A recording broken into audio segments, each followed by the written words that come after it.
स्वामी जी को हनुमान जी मिले, तुम्हें भी मिल सकते हैं, पूरी गारंटी है, लेकिन तुम्हारा मन नहीं है मिलने का, इसलिए थोड़ा मन को बनाओ और भाव से कहो जय सिया राम, जय जय सिया राम, जय सिया राम, जय सिया राम, श्री राम जय राम, जय जय राम, श्री राम जय राम, जय राम, श्री राम जय राम, जय जय राम, श्री राम जय राम, जय राम। अब जैसे ही गोस्वामी जी प्रार्थना करने लगे तो हनुमान जी फिर से भागने लगे। आज गोस्वामी जी ने पूरा मन बना लिया था, पूरी प्लानिंग थी, सबको लगा करके गोस्वामी जी भागे पीछे पीछे, और जब भागे हनुमान जी आगे आगे, गोस्वामी जी पीछे पीछे, तो गोस्वामी जी जाकर के कहते हे हनुमान जी, मैं जानता हूँ तुम हो, जाओ मत। हनुमान जी ने कहा है परे परे पीछे हो जाए कोड़ी मैं, जो भक्त बने ना 2 दिन की भक्ति हो, तीसरे दिन भगवान को पैसे दे देते, घर में जा आनंद से रे।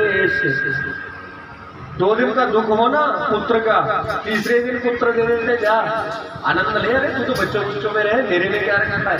भगवान चाहते नहीं मेरे पास कोई आए, हनुमान जी ने चाहे नहीं मेरे पास आए, अरे जाओ जाओ कौन हो जाएगा, अरे मैं रोगी नहीं हूँ। अब गोस्वामी जी ने दोनों चरण पकड़ लिए और चरण पकड़ करके कहा आज यदि तुमने शरणागति ना दी तो गोस्वामी यहीं पर अपने प्राण त्याग। उसी समय क्या हुआ महाराज, उसी समय गोस्वामी जी चरणों में पड़े हैं, रो रो करके उनका हाल बेहाल हुआ है। अब हनुमान जी ने कहा अब यदि दर्शन नहीं दिए, और उस समय गोस्वामी जी ने हनुमान जी के जिस रूप के दर्शन किए, उस रूप को श्री हनुमान अष्टक में लिख दिया महाराज। क्या लाल देह लाली लसै, अरुधरि लाल लंगूर। किसी को नहीं पता था हनुमान जी बानराकार लंगूर रूप में है। पहली बार गोस्वामी जी ने सोचा, मैंने सोचा बड़ा सुंदर सा कोई देवता होगा, ये क्या लाल देह, पूरी देह के ऊपर सिंदूर मल रखा है, लाली लसै अरुधरि लाल लंगूर, वज्र देह दानव दलन, जय जय जय कपीसुर। बैठ के लिखवाओगे तो लिख लेगा, हनुमान जी का संस्कृत में नहीं लिखनी। क्यों? ये कलयुग है, 450 साल पहले की बात है, मुगलों का काल था उससे। ये कलयुग है, कलयुगी जीवों को संस्कृत क्या हिंदी नहीं आती, तो हिंदी में भी अंग्रेजी उर्दू घुसाए पड़ते हैं, हिंदी भी ना शुद्ध बोल सकते तो तुम अवधि नहीं लिखे। मंगल भवन अमंगल हारी, द्रवं सुदशरथ अजित बिहारी। तो स्वामी जी मानस लिखने लगे महाराज, काशी जो मानस लिखने लगे, और एक दिन लिखते लिखते सुंदरकांड में पहुंचे तो मानस रोक दी, कहा पहले राम जी से मिलवाओ फिर लिखो। तो स्वामी जी हनुमान जी ने कहा अरे ये कलयुग है, राम तो त्रेता में थे, अब नहीं आते नहीं। अरे नहीं मैं लिखूंगा नहीं, मैं प्राण त्याग दूंगा, मिलवाऊं पहले। अब भक्त के आगे किसी की चल, और जो काम नहीं हो सकता, कवन सो काज कठिन जग माही, जो नहीं हो तात तुम पा। दुनिया में कोई काम कठिन है ही नहीं जो हनुमान जी नहीं कर सकते। कहना है राम जी आज इधर से नहीं, आज इधर से जाएंगे, तो राम जी कहते ठीक है भैया चलते। क्यों? नाम का प्रताप है, हनुमान जी के नाम स्मरण का प्रताप है। हनुमान जी ने कहा चलो मिला। सुंदर राजकुमार का भेष बनाया राम जी ने, घोड़े पर चढ़े घुड़सवार बन करके, और गोस्वामी जी के सामने से निकले। और उस समय गोस्वामी जी संकीर्तन कर रहे हैं, संकीर्तन में खोए हैं, और राम जी को देखकर प्रसन्न हुए, बड़ा सुंदर कोई राजकुमार जा रहा है, पहचान नहीं सके। राम जी चले गए, गोस्वामी जी रोए महाराज, अरे मैं पहचान नहीं, अरे तुमने गलत किया, ये धोखा हो गया, मैं नहीं मानता, फिर से मिला। हनुमान जी ने कहा काफी थोड़ी है फिर से रोज रोज मिल जाए, राम जी है, लाखों लाखों वर्ष करोड़ों वर्ष जो संत तपस्या करते उनको एक झलक मिलती है, कैसे मिलवाओ। अब की पहचान लेना फिर, हाँ पहचान लेना। गोस्वामी जी काशी से चित्रकूट आए हैं महाराज, और चित्रकूट में घाट पर बैठे हैं और चंदन सुबह सुबह घिस रहे थे। तिलक करने के लिए हम तिलक करते हैं ना सुबह, चंदन घिस रहे थे। उसी समय ठाकुर जी सुंदर बालक का रूप बना करके आए। गोस्वामी जी चंदन घिस रहे और बालक ने यानी स्वयं राम जी ने चंदन उठाया हाथों से, गोस्वामी जी के माथे पर लगाया और आगे चलने लगे। हनुमान जी ने कहा, सोचा ये फिर से कहेगा कि मैंने पहचाना, फिर से दर्शन कराओ। कितनी बार राम जी से सिपाही से लड़वाऊंगा। तोते का रूप बनाया, पीछे बैठे और क्या कहते, चित्रकूट के घाट पर भई संतन की भीड़, तुलसीदास चंदन से तिलक देत रघुवीर। अरे गोस्वामी जी पहचान गए राम जी है, और जब तक हाथ पकड़ दे राम जी। अरे प्रेम में अधीर होकर कितने दिनों तक रोए। अब गोस्वामी जी को कहा, हनुमान जी ने आगे लिख। अब जब सुंदर कांड लिखा, पूरी राम कथा लिखी, तो सब काशी के विद्वानों ने विरोध किया। अरे बात अपनी रामायण लिखने वाला हम नहीं मानते, ये वो सब विद्वानों ने तुलसीदास जी को काशी में नीचा दिखाना था। तुलसीदास जी का ग्रंथ छीन लिया, मानस का पोथी छीन करके कहा कि तुम्हारा न्याय बाबा विश्वनाथ करेंगे। अब विद्वान बड़े चालाक काशी के, कहा ऐसा कुछ करते हैं जिससे इसकी बात ना माने, इसके ग्रंथ को कोई माने ना। तो पोथी को पकड़ करके काशी विश्वनाथ के मंदिर में रख दिया। बाहर से 3-4 ताले लगा करके चाबी जेब में डाल दी कि काशी विश्वनाथ अगर गवाही दे दे तो हम मानेंगे। अब जानते कलयुग में काशी विश्वनाथ स्वयं तो आएंगे। अगले दिन सुबह जब काशी विश्वनाथ के पट खुले, दरवाजा खोला तो क्या देखा, पोथी खुली हुई है। और पोथी के पहले ही पेज पर काशी विश्वनाथ स्वयं भगवान शिव ने अपने सिग्नेचर हस्ताक्षर किए हैं। और क्या लिखा है, सत्यम शिवम सुंदरम। ये कोई DD1 का लोगो नहीं है, ये स्वयं भगवान शिव ने हस्ताक्षर किए हैं। और अर्थ क्या हुआ, सत्यम ये सत्य है, शिवम ये शिव को प्रिय है, सुंदरम और इससे सुंदर कुछ नहीं है। प्रमाणित हो गई गोस्वामी जी की मानस। और तब गोस्वामी जी की ख्याति फैल गई। अब गोस्वामी जी ने 11 एकादश ग्रंथ और लिख डाले और अंतिम ग्रंथ लिखा विनय पत्रिका। मेरी तो इच्छा, मैं तो विनय पत्रिका की कथा भी कहती हूँ। पालो भज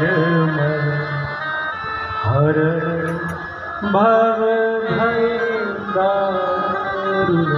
ये विनय पत्रिका में लिखा है, तो राम जी ने अपने हस्ताक्षर आकर और संवत 16 से 80 गंग के तीर 1680 संवत श्रावण कृष्ण तृतीया तुलसी सजो शरीर। तुलसीदास जी आज अंतिम श्वास ले रहे हैं और हनुमान जी से हाथ जोड़ के कहा, अब राम दिखा दो बस लास्ट बार। तो हनुमान जी ने समझाया कि बोलना मत, राम नहीं है। राम जी सुंदर ब्राह्मण का रूप बना करके आए। गोस्वामी जी अंतिम सांसें ले रहे हैं। गोस्वामी जी का सिर अपनी गोद में रखा, सिर पर हाथ फेरने लगे और जैसे गोस्वामी जी कहने लगे राम जी आ गए, राम जी ने सबसे पहले जुबान बंद कर दी, किसी को पता ना पड़े। अपनी गोद में गोस्वामी जी के शरीर को शांत किया और गोस्वामी जी का अपने ही साकेत धाम में नित्य यहाँ गोस्वामी जी रहते हैं, वहां पर अपने साथ प्रस्थान करवाया। ये गोस्वामी जी की कथा आपने सुनी। इन्हीं गोस्वामी जी ने श्री रामचरितमानस की कथा लिखी है, जिस कथा को हम अब सुनेंगे। अब कथा शुरू। ऐसे ही मैं कहता हूँ भागवत जी की कथा शुरू हो ना, तो भागवत क्या है, भागवत क्यों है, भागवत कैसे है, भागवत किस लिए है, फिर भागवत किसने लिखी उसका पूरा इतिहास पता हो, भागवत किसने कही। लिखने वाले वेदव्यास जी, कृष्ण द्वैपायन जिनका नाम है, व्यास तो परंपरा, व्यास तो उस। अब ध्यान से सुनिए, भागवत जी की कथा सुनने से क्या मिलता है, क्या मिलता है, मोक्ष, एक फल, एक ही फल मिलता है। लेकिन रामायण सुनने से 4 फल मिलते हैं। अब सोचो 1 रुपए में 1 फल खाना है कि 4 खाना है। देखो कलयुगी जीव है, स्वार्थी है, हम तो पुराण अष्टदश शव शास्त्र सब ग्रंथन को रस, जैसे हम कहते हैं ना पुराणों में सबसे बड़ा महापुराण भागवत है, ऐसे 18 पुराण, 4 वेद, चारों वेद पुराण अष्टदश 18 पुराण, शव शास्त्र 6 के 6 शास्त्र, इन सबको यदि मिला लिया जाए और निचोड़ दिया जाए, शव शास्त्र सब ग्रंथन को रस, वो रामायण है। रामायण की आरती में आता है। और रामायण में से 4 फल मिलते हैं। कैसे? मान लो जो रामायण एक तालाब है, इसमें हम सबको गोता लगे, चारों कोनों पे कथा चल रही है, एक और एक वक्ता।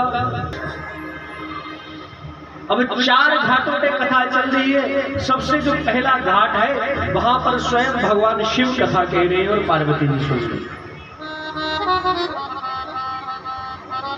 यहाँ पर भक्ति को लेकर कथा हो रही है, इसलिए ये पहला घाट कौन सा हो गया? घाट जानते हो? ये घाट है, पहला घाट ये वाला कौन सा हो गया? भक्ति घाट। दूसरे घाट पर काकभूषुंडी जी जो कौवा है, गरुड़ जी के गुरु हैं, वो गरुड़ जी को कथा सुना रहे हैं। गरुड़ जी जानते हो ना कौन है? गरुड़ जी नारायण के वाहन है। दूसरा घाट ज्ञान घाट। तीसरे घाट पर याज्ञवल्क्य मुनि और भरद्वाज जी विराजित हैं, वहां पर ज्ञान को लेकर कथा हो रही है, वो ज्ञान घाट हो गया। और चौथा घाट गोस्वामी जी अपने ही मन को कथा, कोई नहीं सुनने वाला कलयुग में। अब यहीं से कोई नेता की रैली होगी ना तो सुनाऊं, तो गोस्वामी जी ने कहा भाड़ में जाए सब, मैं तो अपने मन को ही सुना। सुनने वाला मन, सुनाने वाला मुंह, तो यहाँ पे मानस को कथा सुना रहे हैं, तो इसलिए इसका नाम रख दिया शरणागति घाट। ज्ञान, भक्ति, कर्म और शरणागति, ये 4 घाट हैं और चारों घाटों में मानस रूपी कथा हो रही है। और जो इस कथा को सुने उसे 4 फल मिलते हैं। कितने फल? जोदायक फल लिखा ना 40 में, जोदायक फल 4। पहला फल भक्ति मिलेगी, दूसरा ज्ञान, तीसरा कर्म और चौथा शरणागति। और जिसके पास ये 4 है, मोक्ष उसके पीछे पीछे भागता है, उसको मोक्ष के पीछे नहीं जाना पड़ता। कोई ग्रंथ दुनिया में ऐसा नहीं जो जिंदा रहते भगवान से मिला दे, केवल रामायण में गोस्वामी जी को मिलाया प्रमाण हमारे पास। आज उसी कथा को हम सुनते हैं। एक बार की बात है, प्रयागराज में माघ मेला लगता है, माघ के महीने में। माघ जानते हो ना कौन सा महीना होता है? माघ फरवरी, हाँ, जनवरी का आधा, फरवरी का आधा, बीच बात।